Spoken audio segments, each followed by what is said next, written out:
Hey there, class. Welcome. My name is Dr. Justin Carter, and this class is going to be concerning civil rights and civil liberties. We'll jump into Unit 1, which discusses press freedoms.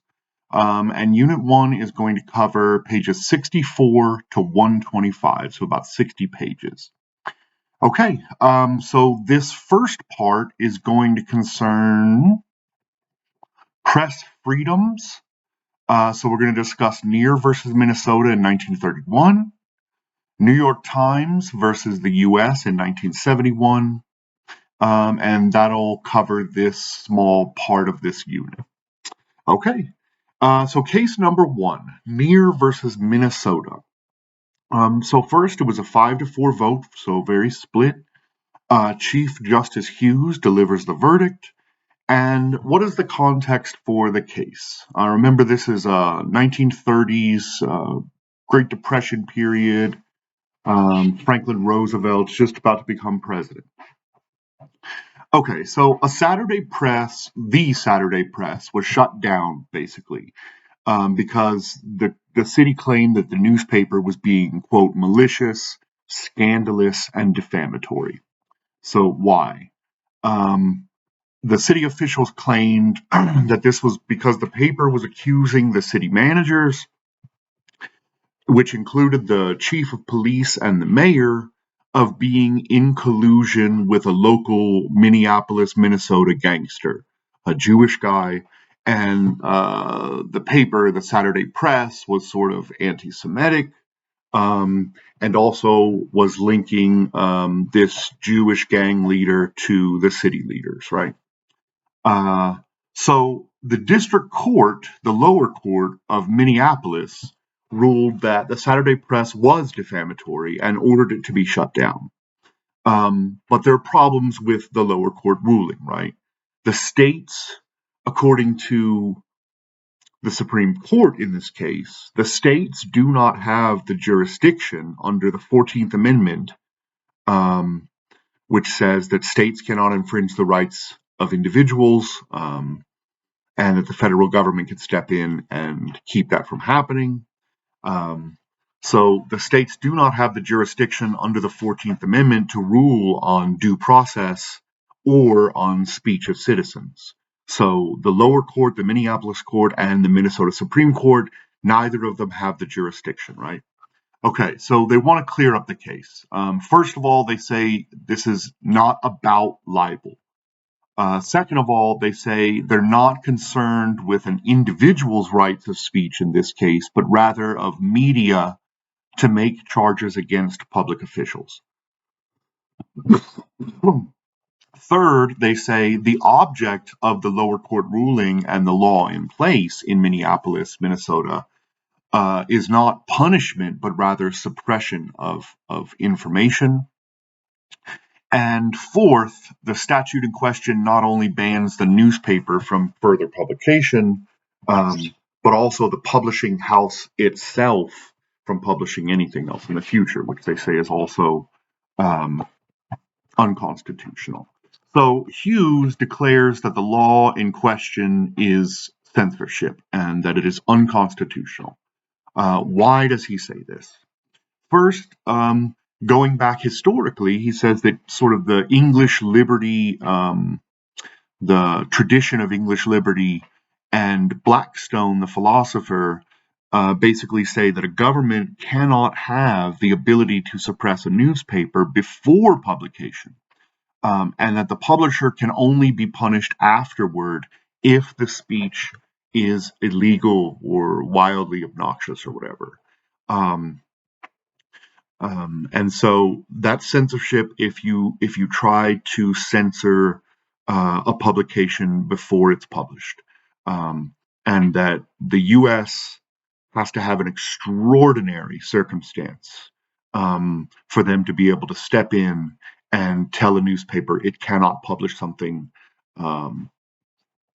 rather than the paper publishing something and then the state stepping in and say, okay, this is illegal or libelous or defamatory or whatever.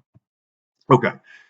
Second, James Madison in the Federalist Papers states that basically philosophically, the free press is vital to holding the Congress and the executive branch in check and accountable for their actions, right?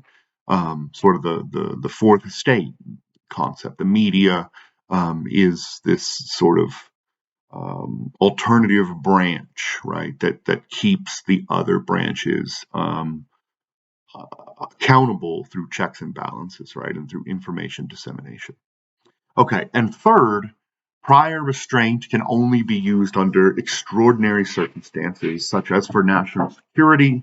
So their sort of detailed suggestions here are that the state can step in if a newspaper is threatening to publish details concerning a combat operation, like movements of troops or ships, blah, blah, blah, or obscenity or violence and insurrection, right? Now, the dissenters take a different approach. They say that the ruling takes far too much power for the federal government rather than the states, that the publication was clearly biased and malicious, and that states have a right to prevent sort of abuses of the liberty of the press. So I guess I would say, what do you think? Should the states have a right to shut down publishers of malicious scandal? And which side was right here? Okay. The second and final case in this little section is the New York Times versus the US in 1971. So the context here, first of all, this was affirmed 6-3, affirmed the lower court ruling.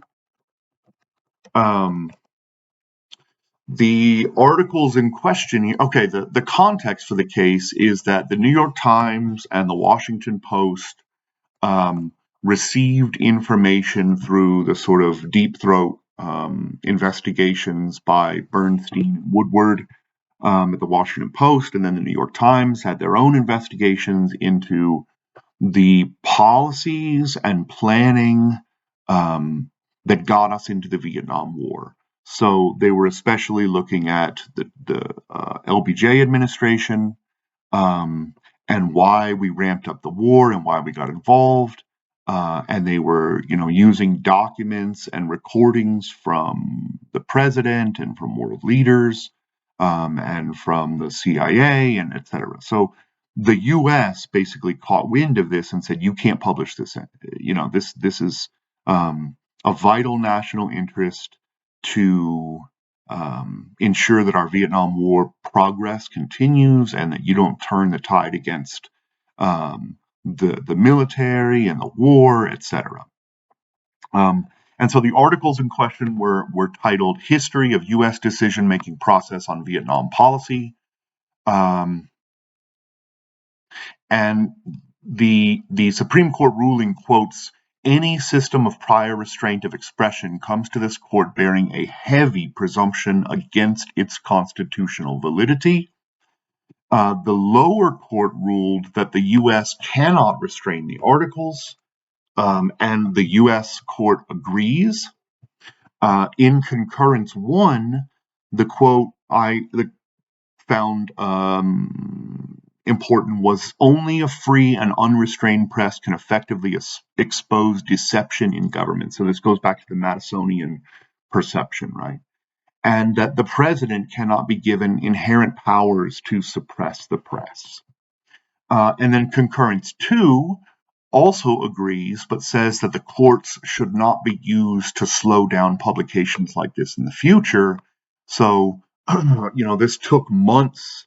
The lower courts, basically, the U.S. federal government said, "You can't publish this," and then it had to, the New York Times had to sue and take it to the lower courts, and then it was appealed after the lower court said that that they could publish the articles, and then the state court said, the appeals court said they could publish the articles, and then they had to go to the Supreme Court and they had to hear arguments and then finally give their decision. So this took months and months and months while the New York Times and the Washington Post had to sit on this information.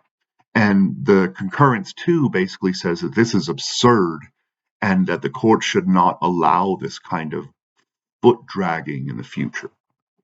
All right. Concurrence 4 basically says that it would degrade the separation of powers if the president can use the courts through contempt charges, basically, rather than having the legislative branch write laws about it, okay? All right, so that's all I've got for you on this little section. In the next section, we'll discuss libel and defamation. All right, thanks. Have a great day.